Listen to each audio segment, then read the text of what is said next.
माता की। मध्य प्रदेश विधानसभा के चुनाव की इस प्रचार मेला में आज गोविंदपुरा विधानसभा क्षेत्र के वार्ड क्रमांक 60 में अवधपुरी 80 फीट रोड पे हमारी बहन खुशबू जी द्वारा आयोजित इस कार्यक्रम में आप सभी का आशीर्वाद मांगने के लिए उपस्थित हुई हूँ। सबसे पहले तो अपनी बहन खुशबू जी को बहुत बधाई, साधुवाद प्रेषित करती हूँ, धन्यवाद प्रेषित करती हूँ कि उन्होंने आप सबको यहाँ पर एकत्रित करके मेरा सम्मान और मुझे विश्वास दिलाने का काम किया। आप सबका आशीर्वाद मांगने आई हूँ।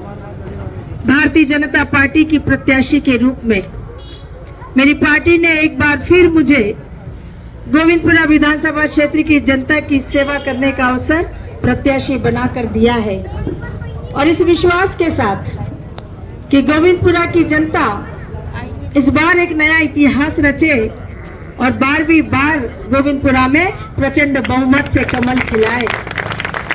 आपका आशीर्वाद मिलेगा तो हम 12वीं बार गोविंदपुरा में कमल खिलाएंगे और मध्य प्रदेश में भारतीय जनता पार्टी की प्रचंड बहुमत की सरकार बनेगी। इस देश का हर नागरिक अब यही चाहता है कि चाहे देश हो या प्रदेश हो, भारतीय जनता पार्टी की सरकारें देश का भविष्य और प्रदेश का भविष्य बदलने के लिए चाहिए और सबका विश्वास अगर किसी राजनीतिक दल पर है तो वो भारतीय जनता पार्टी पर है। इसलिए आज खुशी इस बात की है कि भारतीय जनता पार्टी ने देश की जनता का, प्रदेश की जनता का विश्वास जीतने का काम किया है और यही कारण है कि लोकसभा के चुनाव में भी भारतीय जनता पार्टी प्रचंड बहुमत से विजयी होती है और विधानसभा के चुनाव में भी प्रदेश की जनता भारतीय जनता पार्टी को आशीर्वाद देती है। एक विश्वास जो जीता है वो इस वजह से जीता है कि आजादी के इन 75 वर्षों में 60 वर्षों तक राज करने वाली कांग्रेस पार्टी ने इस देश की जनता के साथ छलावा किया है। देश की जनता ने बार बार अवसर दिए, कई बार अवसर दिए कांग्रेस पार्टी को। एक छत्र राज था कांग्रेस पार्टी का, लेकिन क्या स्थिति थी देश की? पूरा विश्व भारत को नफरत की दृष्टि से देखता था। हमारे देश में अशांति का ऐसा माहौल था कि आए दिन बड़े बड़े शहरों में बम विस्फोट हुआ करते थे, आतंकवादी घटनाएं हुआ करती थी। ना हमारी सीमाएं सुरक्षित थी, ना हमारे देश की आंतरिक सुरक्षा मजबूत थी। हमने बचपन से यह सुना था कि हमारे प्रभु श्री राम हमारे आराध्य, उनका जन्म अयोध्या में हुआ है, लेकिन 550 वर्षों का विवाद नहीं सुलझ पा रहा है, इसलिए अयोध्या में प्रभु श्री राम का मंदिर नहीं बन पा रहा है। हम बचपन से सुनते सुनते बड़े हो गए कि आजादी के बाद तत्कालीन कांग्रेस की सरकार ने, तत्कालीन प्रधानमंत्री ने जम्मू कश्मीर राज्य में धारा 370 इसलिए लगाई ताकि वो भारत का कभी अभिन्न अंग बन ही नहीं पाए और हमेशा जम्मू कश्मीर राज्य अशांत रहे। जबकि हमारे मन में हमेशा से यह भाव था कि हमारा जम्मू कश्मीर राज्य भारत माता की मुकुटमणि कहलाता है, वो भारत का अभिन्न अंग है। लेकिन आजादी के बाद तत्कालीन प्रधानमंत्री जवाहरलाल नेहरू ने जम्मू कश्मीर राज्य में धारा 370 लागू करके भारत से अलग थलग कर दिया था। हमारा सपना था, भारतीय जनता पार्टी का संकल्प था कि जिस दिन इस देश में देश की जनता भारतीय जनता पार्टी की पूर्ण बहुमत की सरकार बनाएगी, हम जम्मू कश्मीर राज्य से धारा 370 की समाप्ति करके भारत का मुकुटमणि बनाने का काम करेंगे। भारत माता के शीर्ष पर जम्मू कश्मीर राज्य को एक ऐसा स्थान बनाएंगे जिस पर भारत का हर नागरिक गर्व कर सके। आज गर्व है हम सबको यह कहते हुए, आज गर्व होना चाहिए आप सबको यह सोचकर कि 2014 में आप सबने, देश की जनता ने कमल के फूल का बटन दबाया था तो जम्मू कश्मीर राज्य से धारा 370 हमेशा हमेशा के लिए समाप्त कर दी। आपको गर्व होना चाहिए यह कहकर कि हमने 2014 में भारतीय जनता पार्टी को आशीर्वाद दिया था, पूर्ण बहुमत की भारतीय जनता पार्टी की स्थिर सरकार बनाई थी तो अयोध्या में प्रभु श्री राम लला का गगनचुंबी मंदिर बनकर तैयार हुआ। आपको गर्व होना चाहिए ये कहते हुए कि आपने 2014 में प्रधानमंत्री श्री नरेंद्र मोदी जी को इस देश का एक सशक्त प्रधानमंत्री बनाया था तो हमारी सीमाएं भी सुरक्षित हो गई, दुश्मन भी थर थर कांपने लगे और हमारे देश की आंतरिक सुरक्षा भी मजबूत हो गई।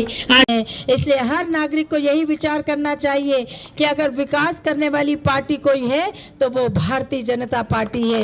इसलिए आप सबका आशीर्वाद भारतीय जनता पार्टी को मिले। 17 नवंबर को कोई चूक नहीं करना, कोई भूल नहीं करना।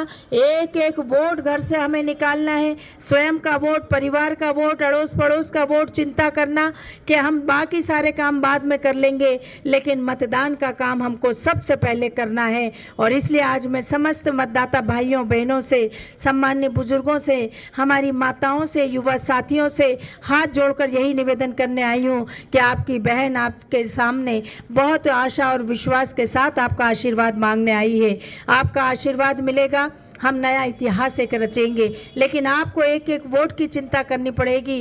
कई बार वातावरण बन जाता है हम जीत रहे हैं और इस वजह से बहुत सारे लोग छुट्टियां मनाने चले जाते हैं। एक दिन छुट्टी मत मनाना। आज आपको आपकी बहन यह संकल्प दिलाकर जा रही है कि आप अपना एक दिन मेरे लिए समर्पित कर दे, अपनी बहन के लिए समर्पित कर दे। ये बहन आने वाले 5 साल आपके लिए समर्पित करके दिखाएगी, कोई कसर हम नहीं रखेंगे।